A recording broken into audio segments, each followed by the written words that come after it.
Paano ba natin ibabangon ang bansang Pilipinas? Paano ba susugpuin ang korupsyon? Kaya ba ninyo? Yes!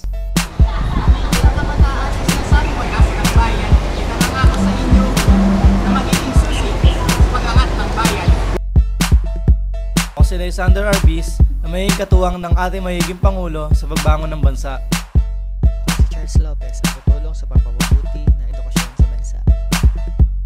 Ako si Gabriel Bagsigan, ang magpapabuti sa militar para proteksyonan ng bayan. Ako si Jomar Chidoro, ang mangangalaga sa kalusugan ng masang Pilipino. Ako, si Abi Makapagal.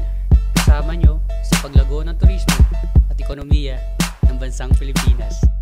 Ako si Melvin A. Lumawig, kasama aking mga kasangga ay magtutulungan upang muling buhayin ang bansang Pilipinas. Yes!